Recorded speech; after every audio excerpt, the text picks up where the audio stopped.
Welcome to GunnersLoversTV. Like, share, and subscribe. I'm Augustine, your host today. We'll be discussing a number of issues regarding our players. First, we want to wish our former player Kanu Nwankwo, a Nigerian international who played in Arsenal for a long time. It's one of our Invisibles' 47th birthday today. Happy birthday to Kanu Nwankwo.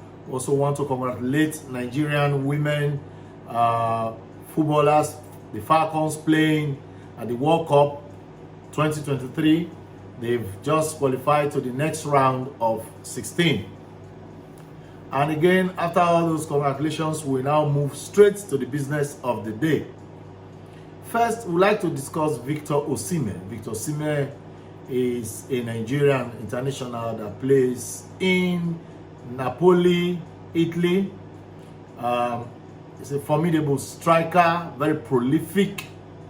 He's the one who contributed most of the goals. In fact, he scored 26 goals last season that led to Napoli winning the Scudetto after a very long time, after 33 years. So he has made history. He's in the Hall of Fame in Napoli as we are speaking now. He was bought for about 68 million from Lille, and he has attracted interest from both Premier League and other leagues.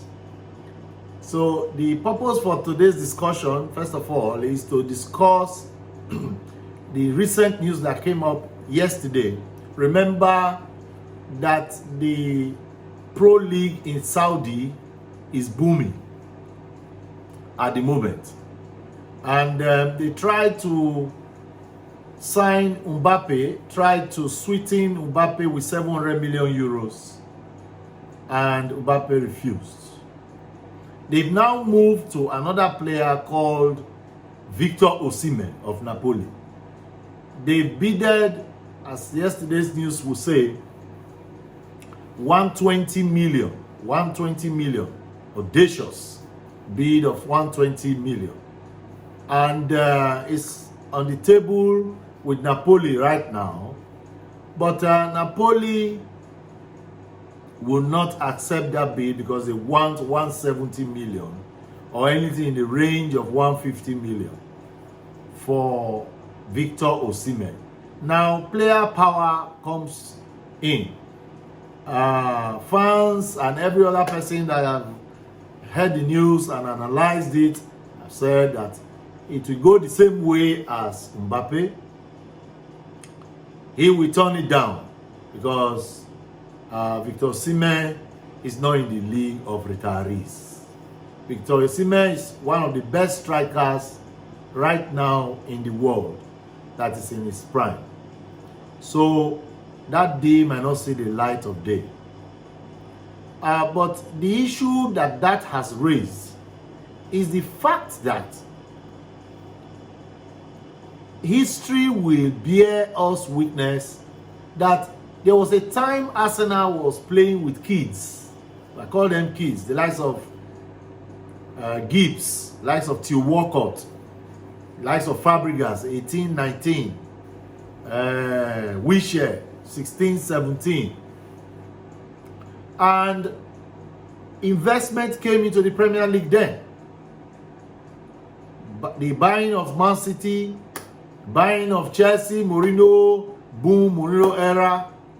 And Arsene mentioned that care must be taken so that the beauty of the sports, football, is not eroded by money power. He was not listening to people just turn him down. I mean, you are poor, Arsenal is poor, they cannot buy big players. Big players go for big clubs. Manchester United. I remember Mourinho exaggerating that Pogba, when they were buying him, he wants a big club, and it's only a big club that can afford Pogba, or what he was insinuating in his statement then. Now, all this has come back haunting the Premier League. The Premier League is being chased now by the ProLeague in Saudi.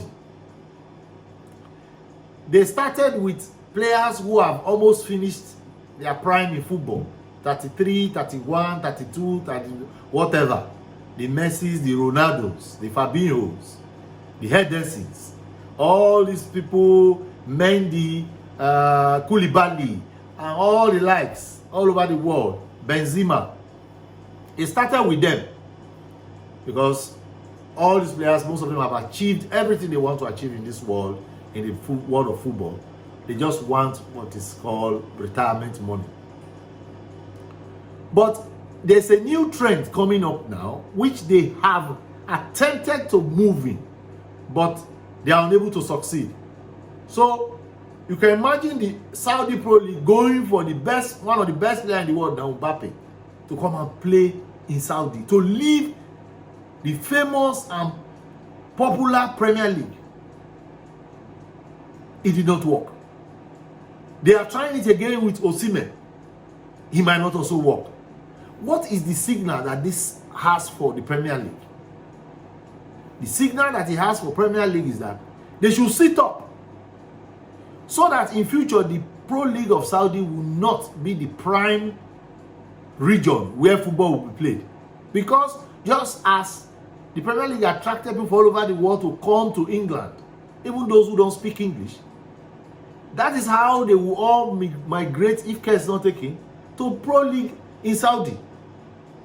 Because the money is not the problem. Money is not the problem. Al Hilal is the one asking for Osimhen's hand in marriage. Al Hilal, club marriage. That's how I will call it. They want Osimhen to be their new bride. So a comforting word for the Premier League is that as we are talking now, they only look seasonal. The Saudi League rears its head only when there is transfer window.